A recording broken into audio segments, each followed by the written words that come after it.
Bram Stoker. Abraham Stoker was an Irish author who is celebrated for his 1897 Gothic horror novel Dracula. During his lifetime, he was better known as the personal assistant of actor Sir Henry Irving and business manager of the Lyceum Theatre, which Irving owned. In his early years, Stoker worked as a theatre critic for an Irish newspaper, and wrote stories as well as commentaries. He also enjoyed traveling, particularly to Cruden Bay where he set two of his novels. During another visit to the English coastal town of Whitby, Stoker drew inspiration for writing Dracula. He died on April 20, 1912 due to locomotor ataxia and was cremated in North London. Since his death, his magnum opus Dracula has become one of the most well-known works in English literature, and the novel has been adapted for numerous films, short stories, and plays. The classic vampire story by Bram Stoker revolves around a struggle between good and evil, tradition and modernity, and lust versus chastity.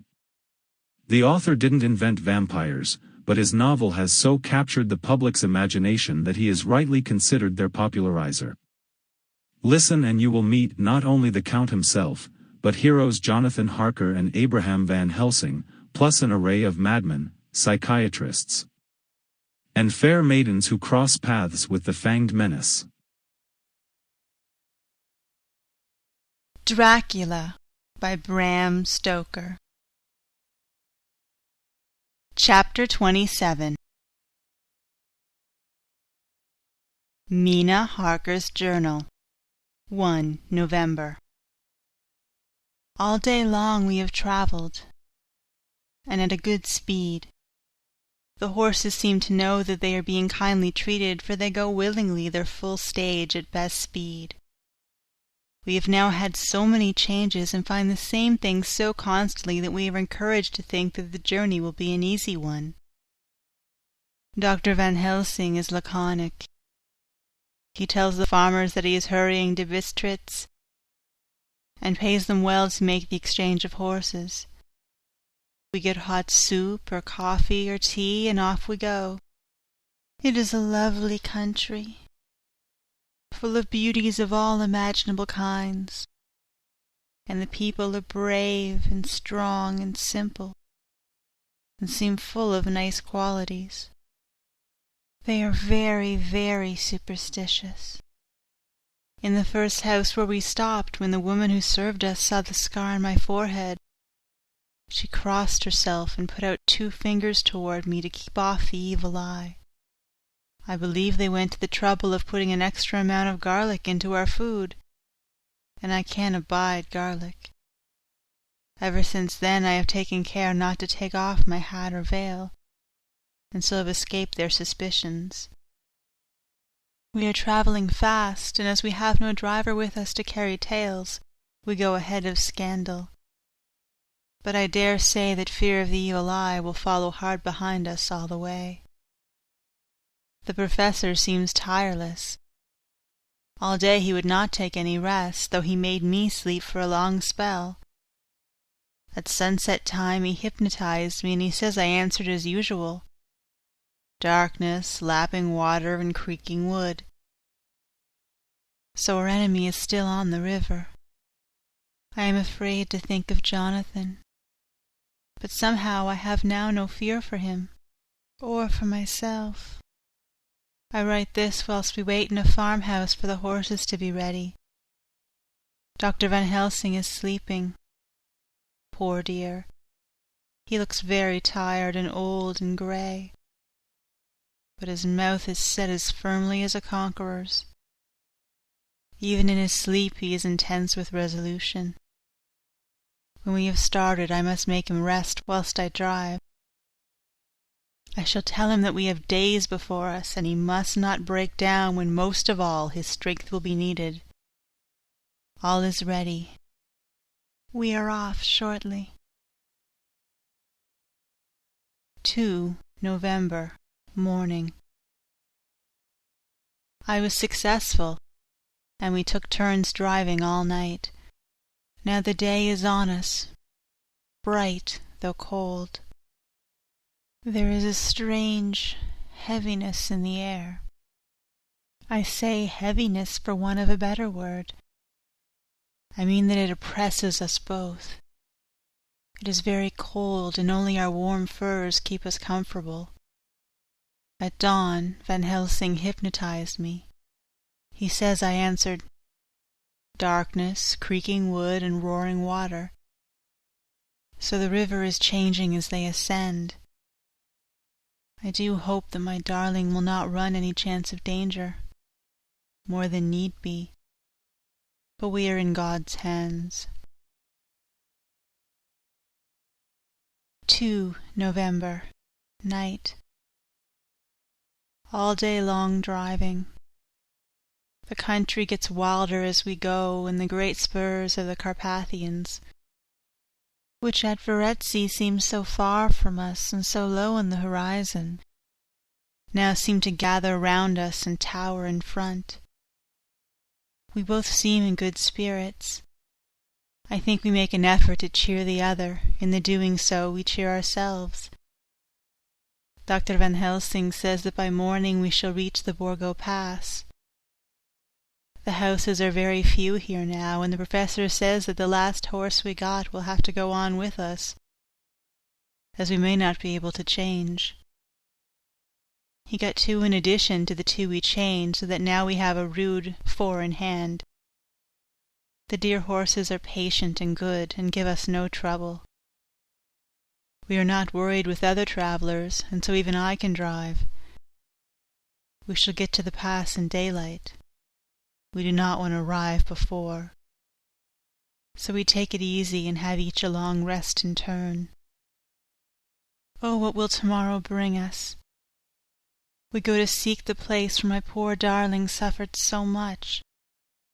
God grant that we may be guided aright, and He will deign to watch over my husband and those dear to us both, and who are in such deadly peril. As for me, I am not worthy in His sight. Alas! I am unclean to His eyes, and shall be until He may deign to let me stand forth in His sight, as one of those who have not incurred His wrath. Memorandum by Abraham Van Helsing. 4 November. This to my old and true friend John Seward, M.D., of Purefleet, London. In case I may not see him, it may explain. It is morning, and I write by a fire which all night I have kept alive, Madam Mina aiding me. It is cold, cold, so cold that the grey heavy sky is full of snow, which when it falls will settle for all winter as the ground is hardening to receive it. It seems to have affected Madam Mina. She has been so heavy of head all day. She is not like herself. She sleeps and sleeps and sleeps. She who is usual so alert have done literally nothing all the day. She even have lost her appetite. She make no entry into her little diary. She who writes so faithful at every pause. Something whisper to me that all is not well. However, tonight she is more vif. Her long sleep all day have refreshed and restore her, for now she is all sweet and bright as ever. At sunset I try to hypnotize her, but alas, with no effect. The power has grown less and less with each day, and tonight it failed me altogether. Well, God's will be done, whatever it may be, and whithersoever it may lead. Now, to the historical, for as Madam Mina write not in her stenography, I must in my cool soul fashion, so that each day of us may not go unrecorded. We got to the Borgo Pass just after sunrise yesterday morning. When I saw the signs of the dawn, I got ready for the hypnotism. We stopped our carriage and got down so that there might be no disturbance. I made a couch of furs, and Madam Mina, lying down, yielded herself as usual, but more slow and more short time than ever to the hypnotic sleep. As before came the answer. darkness, and the swirling of water. Then she awoke, bright and radiant, and we go on our way and soon reach the pass. At this time and place she became on fire with zeal. Some new guiding power be in her manifested, for she point to a road and say, "This is the way." "How you know it?" I ask.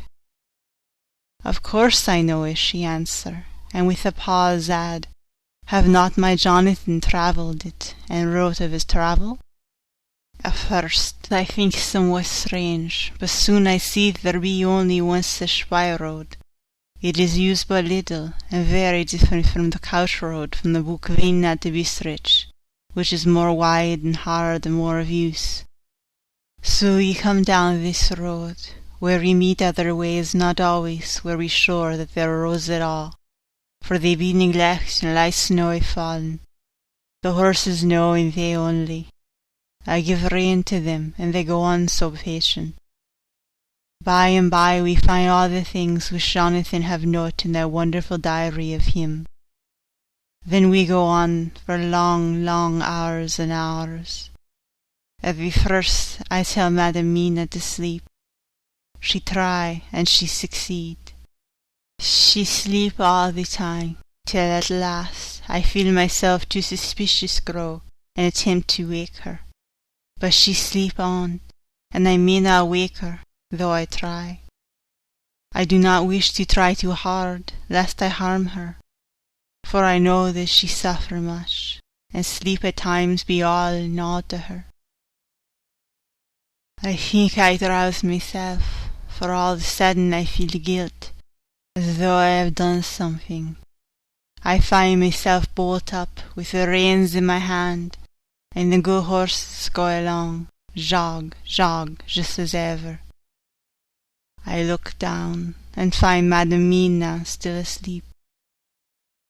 It is now not far off sunset time, and o'er the snow the light of the snow follow in big yellow flood, so that we throw great long shadow on where the mountain rise so steep. For we are going up, and all is so wild and rocky, as though it were the end of the world. Then I arouse Madam Mina. This time she wake with not much trouble, and then I try to put her to hypnotic sleep. But she sleep not, being as though I were not. Still I try and try, till all at once I find her and myself in the dark. So I look round, and find that the sun is gone down. Madam Mina laugh, and I turn and look at her. She is now quite awake, and looks so well as I had never thought her since that night at Carfax, when we first entered the Count's house. I am amazed, and not at ease then, but she is so bright and tender and thoughtful to me that I forget all fear. I lie of fire, for we have brought supply of wood with us. But she prepare food while I undo the horses and set them tethered and sheltered to feed. Then when I return to the fire, she have my supper ready. I go to help her, but she smile and tell me that she have eat already, that she was so hungry that she would not wait. I like it not, and I have grave doubts, but I fear to affright her, and so am silent of it. She held me, and I eat alone, and then we wrap in fur and lie beside the fire, and I tell her to sleep while I watch. But presently I forget all of washing, and when I suddenly remember that I wash, I find her lying quiet but awake, and looking at me with so bright eyes. Once, twice more the same occur, and I get much sleep till before morning. When I wake, I try to hypnotize her, but alas, though she shut her eyes obedient, she may not sleep. The sun rise up, and up, and up, and then sleep come to her too late. but so heavy that she will not wake. I have to lift her up and place her sleeping in the carriage where I've harnessed the horses and made all ready. Madam still sleep, and she look in her sleep more healthy and more redder than before, and I like it not. And I am afraid, afraid, afraid. I am afraid of all the things, even to think that I must go on my way. The stake we play for is life and death, or more than these, and we must not flinch. 5 November, morning. Let me be accurate in everything, for though you and I have seen strange things together, you may at first think that I, Van Helsing, am mad, that the many horrors and the so long strain on nerves had at last turned my brain. All yesterday we travelled, always getting closer to the mountains, and moving into a more and more wild and desert land. There are great frowning precipices, and much falling water, and nature seemed to have held some time her carnival. Madam Mina still sleep, and though I did not have hunger and appeased it, I could not wake her, even for food. I began to fear the fatal spell of the place was upon her, tainted as she is with the vampire baptism. Well, said I to myself, if it be that she sleep all day, it shall also be that I do not sleep at night. As we travel on the rough road, for a road of an ancient and imperfect kind there was, I held down my head and slept. Again I wake with a sense of guilt and of time past, and found Madam Mina still sleeping, and the sun low down. But all was indeed changed. The frowning mountains seemed further away, and we were near the top of a steep rising hill, on summit of which was such a castle as Jonathan tell of in his diary. At once I exhausted and feared, for now, for good or ill, the end was near. I woke Madam Mina and again tried to hypnotize her, but alas, unavailing till too late. Then, ere the dark come upon us, for even after down the sun the heavens reflected the golden sun on the snow, and all was for a time in a great twilight. I shook out the horses and fed them in what shelter I could. Then I make a fire, and near it I make Madam Mina, now awake and more charming than ever, sit comfortable amid her rugs. I get ready food, but she would not eat, simply saying that she had not hunger. I did not press her, knowing her unavailingness. But I myself eat, for I must needs now be strong for all. Then, with the fear on me of what might be, I drew a ring so big for her comfort, round where Madam Mina sat. And o'er the ring I passed some of the wafer, and broke it fine, so that all was well guarded. She sat still all the time, so still as one dead. And she grew whiter and whiter, till the snow was not more pale, and no word she said. But when I drew near, she clung to me, and I could know that the poor soul shook her from head to feet with a tremor that was pain to feel. I said to her presently, when she had grown more quiet, "Will you not come over to the fire?" For I wished to make a test of what she could. She rose obedient, but when she made a step she stopped, and stood as one stricken. "Why not go on?" I asked. She shook her head, and coming back sat down in her place. Then, looking at me with open eyes, as of one waked from sleep, "I cannot," and remained silent. I rejoiced, for I knew that what she could not, none of those that we dreaded could. Though there might be danger to her body, yet her soul was safe. Presently the horses began to scream, and tore at their tethers till I came to them and quieted them.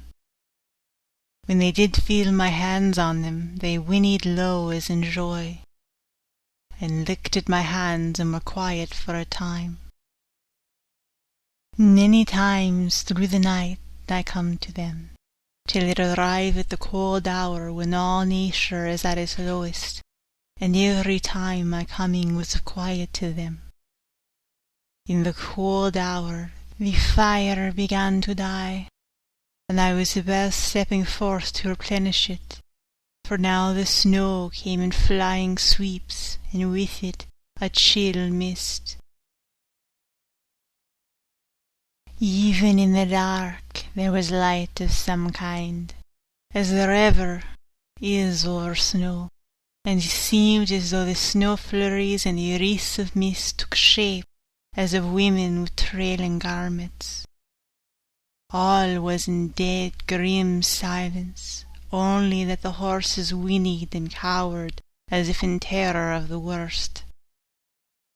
I began to fear, horrible fears, but then came to me the sense of safety in the ring wherein I stood. I began, too, to think that my imaginings were of the night and the gloom and the unrest that I had gone through, and all the terrible anxiety. It was as though my memories of all of Jonathan's horrid experience were befooling me. For the snowflakes and the mists began to wheel and circle round, till I could get as though a shadowy glimpse of those women that would have kissed him. And then the horses cowered lower and moaned in terror as men do in pain. Even the madness of fright was not to them, so they could not break away. I feared for my dear Madam Mina when these weird figures drew near and circled round. I looked at her, but she sat calm and smiled at me. When I would have stepped to the fire to replenish it, she caught me and held me back, and whispered, like a voice that one hears in a dream, so low it was, "No, no, do not go without. Here you are safe." I turned to her, and looking in her eyes said, "But you, it is for you that I fear." Whereat she laughed, a laugh low and unreal, and said, "Fear for me? Why fear for me? None safer in all the world from them than I am." And as I wondered at the meaning of her words, a puff of wind made the flame leap up, and I see the red scar on her forehead. Then, alas, I knew. Did I not, I would soon have learned, for the wheeling figures of mist and snow came closer, but keeping ever without the holy circle. They began to materialize till, if God had not taken away my reason, for I saw it through my eyes, there were before me in actual flesh the same 3 women that Jonathan saw in the room. When they would have kissed his throat, I knew the swaying round forms, the bright hard eyes, the white teeth, the ruddy colour, the voluptuous lips. They smiled ever at poor dear Madam Mina, and as their laugh came through the silence of the night, they twined their arms and pointed to her, and said in those so sweet tingling tones that Jonathan said were of the intolerable sweetness of the water-glasses, "Come, sister, come to us, come." In fear I turned to my poor Madam Mina, and my heart with gladness leapt like flame, for oh, the terror in her sweet eyes, the repulsion, the horror, told a story to my heart that was all of hope. God be thanked that she was not yet of them. I seized some of the firewood which was by me, and holding out some of the wafer, advanced on them towards the fire. They drew back before me and laughed their low, horrid laugh. I fed the fire and feared them not, for I knew that we were safe within the ring, which she could not leave no more than they could enter. The horses had ceased to moan and lay still on the ground. The snow fell on them softly, and they grew whiter. I knew that there was for the poor beasts no more of terror. And so we remained till the red of the dawn began to fall through the snow gloom. I was desolate and afraid, and full of woe and terror. But when that beautiful sun began to climb the horizon, life was to me again. At the first coming of the dawn, the horrid figures melted in the whirling mist and snow. The wreaths of transparent gloom moved away towards the castle, and were lost. Instinctively, with the dawn coming, I turned to Madam Mina, intending to hypnotize her. But she lay in a deep and sudden sleep from which I could not wake her. I tried to hypnotize her through sleep, but she made no response, none at all, and the day broke. I fear yet to stir. I have made my fire, and have seen the horses. They are all dead. Today I have much to do here, and I keep waiting till the sun is up high, for there may be places where I must go, where there's sunlight, though snow and mists obscure it, will be to me a safety. I will strengthen me with breakfast, and then I will do my terrible work. Madam Mina still sleeps, and God be thanked, she is calm in her sleep. Jonathan Harker's Journal. 4 November. Evening. The accident to the launch has been a terrible thing for us. Only for it we should have overtaken the boat long ago, and by now my dear Mina would have been free.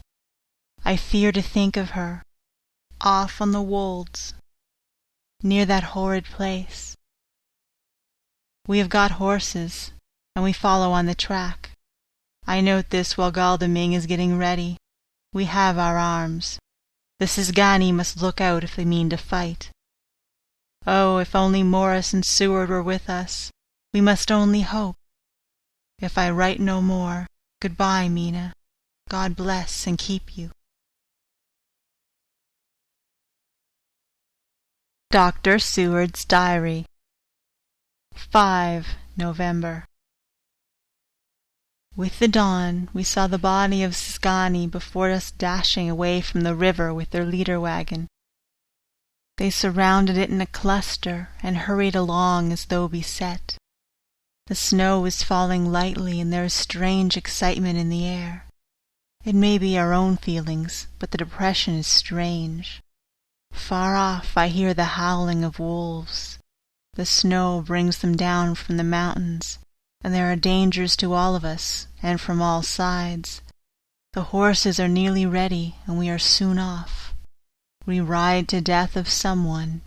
God alone knows who, or where, or what, or when, or how it may be.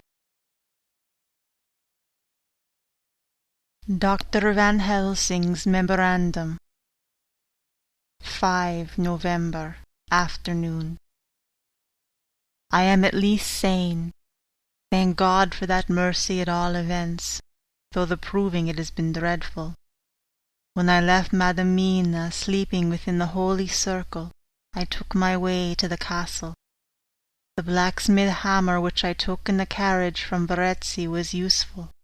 Though the doors were all open, I broke them off the rusty hinges, lest some ill intent or ill chance should close them, so that being entered I might not get out. Jonathan's bitter experience served me here. By memory of his diary I found my way to the old chapel, for I knew that here my work lay. The air was oppressive.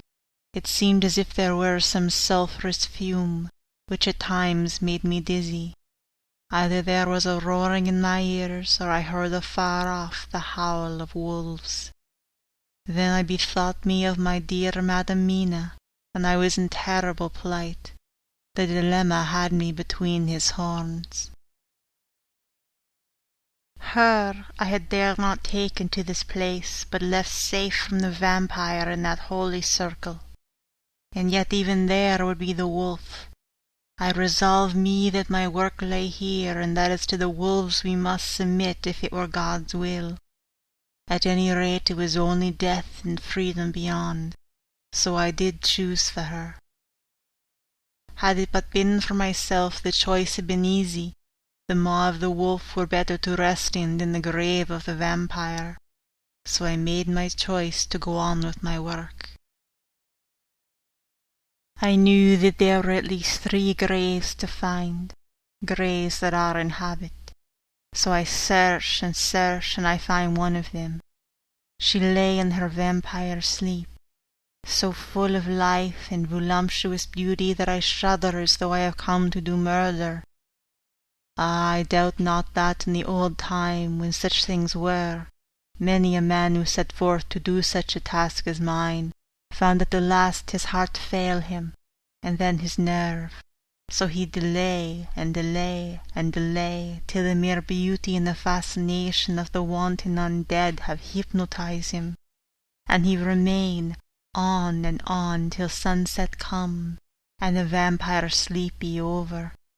Then the beautiful eyes of the fair woman open and look love, and the voluptuous mouth present to a kiss, and the man is weak, and there remain one more victim in the vampire fold, one more to swell the grim and grisly ranks of the undead. There is some fascination, surely, when I am moved by the mere presence of such a one, even lying as she lay in a tomb fretted with age and heavy with the dust of centuries, though there be that horrid odour such as the lairs of the Count have had. Yes, I was moved. I, Van Helsing, with all my purpose and my motive for hate, I was moved to a yearning for delay which seemed to paralyze my faculties and to clog my very soul. It may have been that the need of natural sleep and the strange oppression of the air were beginning to overcome me. Certain it was that I was lapsing into sleep, the open-eyed sleep of one who yields to a sweet fascination, when there came through the window snow-stilled a long, low wail, so full of woe and pity that it woke me like the sound of a clarion, for it was the voice of my dear Madam Mina that I heard. Then I braced myself again to my horrid task, and found by retching away tomb-tops one other of the sisters, the other dark one. I dared not pause to look on her as I had on her sister, lest once more I should begin to be in thrall. But I go on searching, until presently I find in a high great tomb as if made to be one such beloved that other fair sister. Like Jonathan, I have seen to gather herself out of the atoms of the mist. She was so fairer to look on, so radiantly beautiful, so exquisitely voluptuous, that the very instinct of man in me, which calls some of my sex to love and to protect one of hers, made my head whirl with new emotion. But God be thanked, That sole wail of my dear Madam Mina had not died out of my ears, and before the spell could be wrought further upon me I had nerved myself to my wild work. By this time I had searched all the tombs in the chapel as far as I could tell, and as there had been only 3 of these undead phantoms around us in the night, I took it that there were no more of active undead existent. There was one great tomb more lowly than all the rest. Huge it was, and nobly proportioned. On it was but one word: Dracula. This, then, was the undead home of the king vampire, to whom so many more were due. Its emptiness spoke eloquent to make certain what I knew. Before I began to restore these women to their dead selves through my awful work, I laid in Dracula's tomb some of the wafer, and so banished him from it, undead forever. Then began my terrible task, and I dreaded it. Had it been but one, it would have been easy, comparative, but 3. To begin twice more after I'd been through a deed of horror, for it was terrible with the sweet Miss Lucy. What would it not be with these strange ones who had survived through centuries, and who would have been strengthened by the passing of the years, who would, if they could, have fought for their foul lives. Oh, my friend Jean, it was butcher work, had I not been nerved by thoughts of other dead, and of the living over whom hung such a pall of fear. I could not have gone on. I trembled and trembled even yet, though till all was over, God be thanked, my nerve did stand. Had I not seen the repose in the first place, and the gladness that stole over it just ere the final dissolution came, as realization that the soul had been won, I could not have gone further with my butchery. I could not have endured the horrid screeching as the stake drove home, the plunging of writhing form and the lips of bloody foam. I should have fled in terror and left my work undone, but it is over, and the poor souls, I can pity them now and weep, as I think of them placid, each in her full sleep of death for a short moment ere fading. For, friend John, hardly had my knife severed the head of each before the whole body began to melt away and crumble into its native dust, as though death that should have come centuries ago had at last asserted himself and say at once and loud, "I am here." Before I left the castle I so fixed its entrances that never more can the Count enter there undead. When I stepped into the circle where Madam Mina slept, she woke from her sleep, and seeing me cried out in pain that I had endured too much. "Come," she said, "come away from this awful place. Let us go to meet my husband, who is, I know, coming towards us." She was looking thin and pale and weak, but her eyes were pure and glowed with fervour. I was glad to see her paleness and her illness, for my mind was full of the fresh horror of that ruddy vampire sleep. And so with trust and hope and yet full of fear we go eastward to meet our friends, and him whom Madam Mina tell me that she know are coming to meet us. Mina Harker's Journal, 6 November. It was late in the afternoon when the Professor and I took our way towards the east, whence I knew Jonathan was coming. We did not go fast, though the way was steeply downhill, for we had to take heavy rugs and wraps with us. We dare not face the possibility of being left without warmth in the cold and the snow. We had to take some of our provisions, too, for we were in perfect desolation, and as far as we could see through the snowfall, there was not even the sign of habitation. When we had gone about a mile, I was tired with the heavy walking and sat down to rest. Then we looked back and saw where the clear line of Dracula's castle cut the sky, for we were so deep under the hill whereon it was set, that the angle of perspective of the Carpathian mountains was far below it. We saw it in all its grandeur, perched 1,000 feet on the summit of a sheer precipice, and with seemingly a great gap between it and the steep of the adjacent mountain on any side. There was something wild and uncanny about the place. We could hear the distant howling of wolves. They were far off, but the sound, even though coming muffled through the deadening snowfall, was full of terror. I knew from the way Dr. Van Helsing was searching about that he was trying to seek some strategic point where we'd be less exposed in case of attack. The rough roadway still led downwards. We could trace it through the drifted snow. In a little while, the professor signaled to me, so I got up and joined him. He had found a wonderful spot, a sort of natural hollow in a rock, with an entrance like a doorway between 2 boulders. He took me by the hand and drew me in. "See," he said, "here you will be in shelter, and if the wolves do come I can meet them one by one." He brought in our furs, and made a snug nest for me, and got out some provisions and forced them upon me. But I could not eat.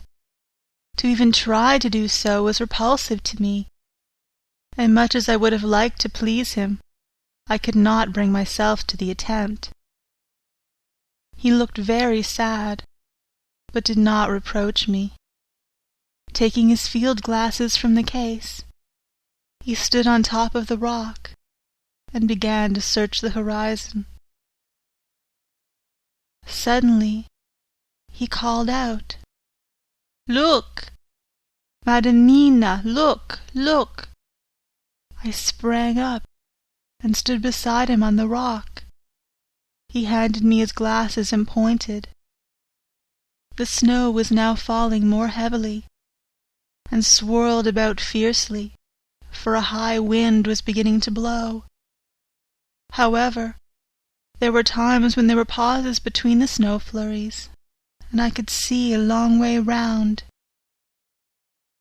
From the height where we were, it was possible to see a great distance, and far off, beyond the white waste of snow, I could see the river lying like a black ribbon, in kinks and curls as it wound its way. Straight in front of us, and not far off, in fact so near that I wondered we had not noticed before, came a group of mounted men hurrying along. In the midst of them was a cart, a long leader wagon, which swept from side to side like a dog's tail wagging, with each stern inequality of the road. Outlined against the snow as they were, I could see from the men's clothes that they were peasants or gypsies of some kind. On the cart was a great square chest. My heart leaped as I saw it, for I felt that the end was coming. The evening was now drawing close, and well I knew that at sunset the thing, which was till then imprisoned there, would take new freedom, and could in any of many forms elude pursuit. In fear, I turned to the professor. To my consternation, however, he was not there. An instant later, I saw him below me. Round the rock he had drawn a circle, such as we had found shelter in last night. When he had completed it, he stood beside me again, saying, "At least you shall be safe from him." He took the glasses from me, and at the next lull of the snow swept the whole space below us. "See," he said, "they come quickly. They are flogging the horses and galloping as hard as they can." He paused and went on in a hollow voice, "They are racing for the sunset. We may be too late. God's will be done." Down came another blinding rush of driving snow, and the whole landscape was blotted out.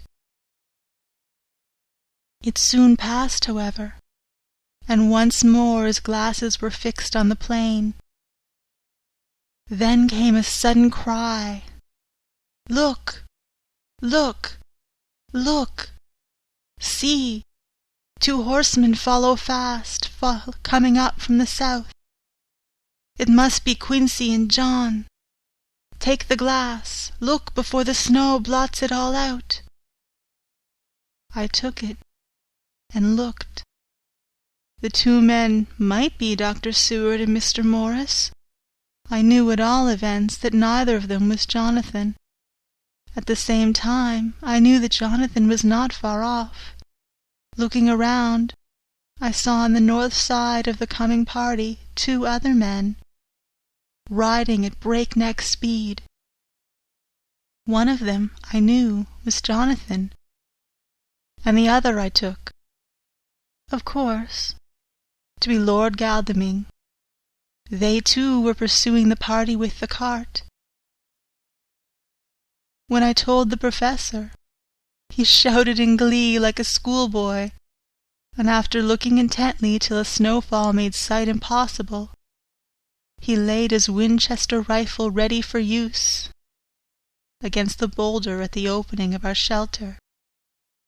"They are all converging," he said. "When the time comes we shall have gypsies on all sides."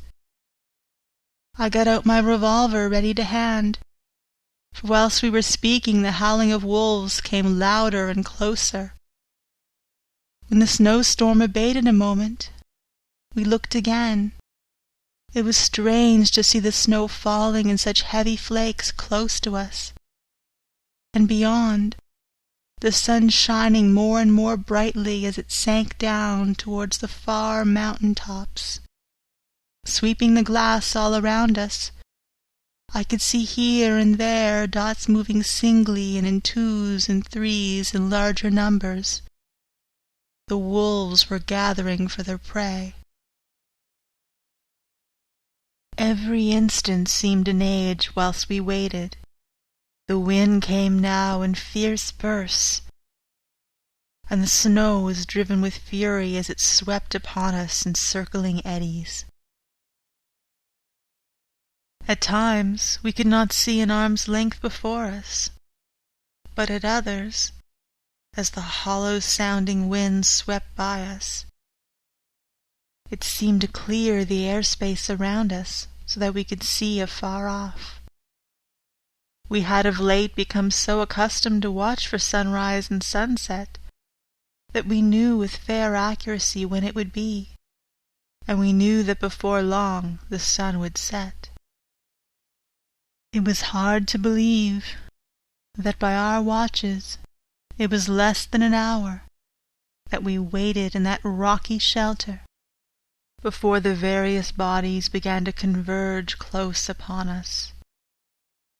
The wind came now with fiercer and more bitter sweeps and more steadily from the north. It seemingly had driven the snow clouds from us, for with only occasional bursts the snow fell. We could distinguish clearly the individuals of each party, the pursued and the pursuers. Strangely enough, those pursued did not seem to realize it, or at least to care that they were pursued. They seemed, however, to hasten with redoubled speed as the sun dropped lower and lower on the mountain tops. Closer and closer they drew. The professor and I crouched down behind our rock and held our weapons ready. I could see that he was determined that they should not pass, One and all were quite unaware of our presence. All at once, 2 voices shouted out to halt. One was my Jonathan's, raised in a high key of passion. The other, Mr. Morris's strong, resolute tone of quiet command. The gypsies may not have known the language, but there was no mistaking the tone, in whatever tongue the words were spoken.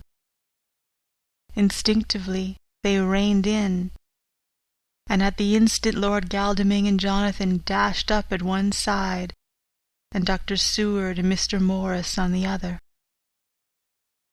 The leader of the gypsies, a splendid-looking fellow who sat his horse like a centaur, waved them back, and in a fierce voice gave to his companions some word to proceed. They lashed the horses, which sprang forward, but the 4 men raised their Winchester rifles, and in an unmistakable way commanded them to stop. At the same moment, Dr. Van Helsing and I rose behind the rock and pointed our weapons at them. Seeing that they were surrounded, the men tightened their reins and drew up. The leader turned to them and gave a word, at which every man of the gypsy party drew what weapon he carried, knife or pistol, and held himself in readiness to attack. Issue was joined in an instant. The leader, with a quick movement of his rein, threw his horse out in front and pointed first to the sun, now close down on the hilltops, and then to the castle, said something which I did not understand. For answer, all 4 men of our party threw themselves from their horses and dashed towards the cart. I should have felt terrible fear at seeing Jonathan in such danger, but that the ardor of battle must have been upon me as well as the rest of them. I felt no fear, but only a wild, surging desire to do something. Seeing the quick movement of our parties, the leader of the gypsies gave a command. His men instantly formed round the cart in a sort of undisciplined endeavor, each one shouldering and pushing the other in his eagerness to carry out the order. In the midst of this, I could see that Jonathan on one side of the ring of men, and Quincy on the other, were forcing a way to the cart. It was evident that they were bent on finishing their task before the sun should set. Nothing seemed to stop or even to hinder them. Neither the levelled weapons, nor the flashing knives of the gypsies in front, nor the howling of the wolves behind, appeared to even attract their attention. Jonathan's impetuosity, and the manifest signalness of his purpose, seemed to overawe those in front of him. Instinctively, they cowered aside and let him pass. In an instant, he had jumped upon the cart, and with a strength which seemed incredible, raised the great box and flung it over the wheel to the ground. In the meantime, Mr. Morris had had to use force to pass through his side of the ring of Sitzgani. All the time, I had been breathlessly watching Jonathan. I had, with the tail of my eye, seen him pressing desperately forward, and had seen the knives of the gypsies flash as he won a way through them, and they cut at him. He had parried with his great Bowie knife, and at first I thought that he too had come through in safety. But as he sprang beside Jonathan, who had by now jumped from the cart, I could see that his left hand he was clutching at his side, and that the blood was spurting through his fingers. He did not delay, notwithstanding this, for as Jonathan, with desperate energy, attacked one end of the chest, attempting to prise off the lid with his great kukri knife, he attacked the other frantically with his Bowie. Under the efforts of both men, the lid began to yield. The nails drew with a screeching sound, and the top of the box was thrown back. By this time, the gypsies, seeing themselves covered by the Winchesters and at the mercy of Lord Godalming and Dr. Seward, had given in and made no farther resistance. The sun was almost down on the mountain tops, and the shadows of the whole group fell upon the snow. I saw the Count lying within the box upon the earth, some of which the rude falling from the cart had scattered over him. He was deathly pale, just like a waxen image, and the red eyes glared with the horrible vindictive look which I knew so well.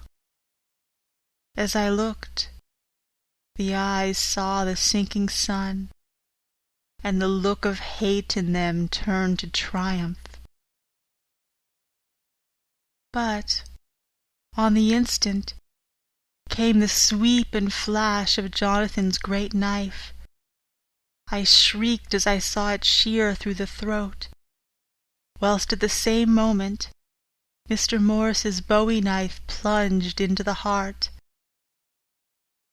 It was like a miracle, but before our very eyes, and almost in the drawing of a breath, the whole body crumbled into dust and passed from our sight. I shall be glad as long as I live, that even in that moment of final dissolution, there was in that face a look of peace, such as I never could have imagined might have rested there. The castle of Dracula now stood out against the red sky, and every stone of its broken battlements was articulated against the light of the setting sun. The gypsies, taking us in some way the cause of the extraordinary disappearance of the dead man, turned, without a word, and rode away as if for their lives. Those who were unmounted jumped upon the Libre wagon, and shouted to the horsemen not to desert them.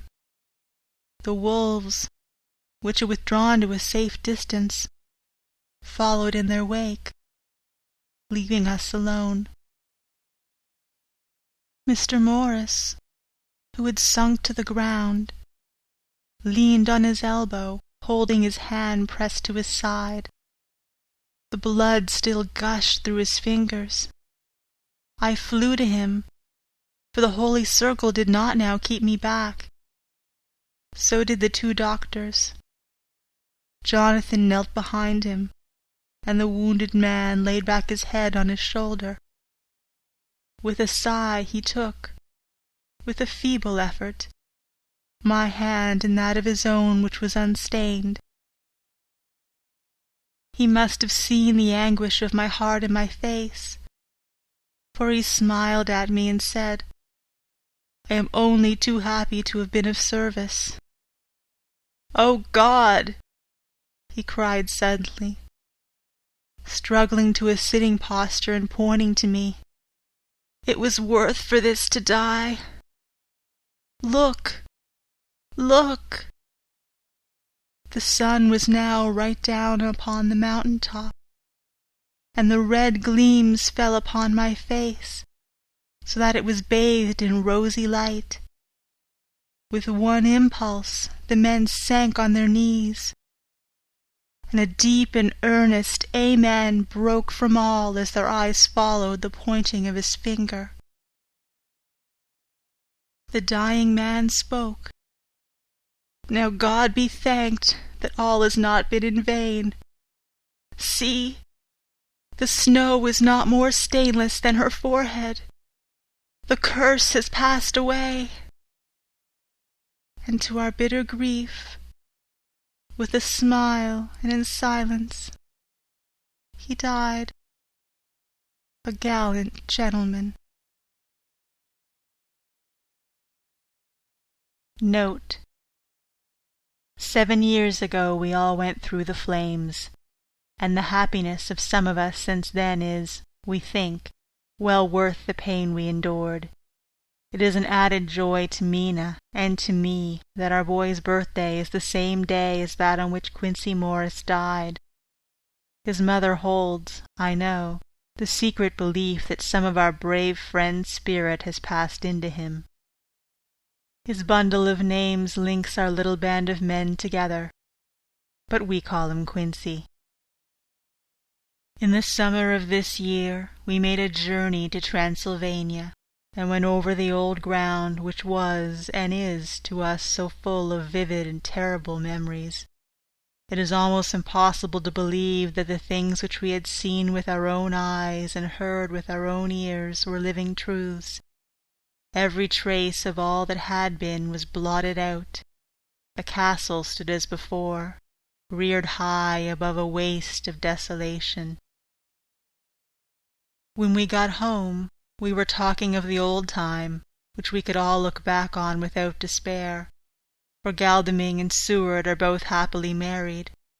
I took the papers from the safe where they had been ever since our return so long ago. We were struck with the fact that in all the mass of material of which the record is composed, there is hardly one authentic document, nothing but a mass of typewriting, except the later notebooks of Mina and Seward and myself, and Van Helsing's memorandum. We could hardly ask anyone, even did we wish to accept these as proofs of so wild a story. Van Helsing summed it all up as he said, with our boy on his knee.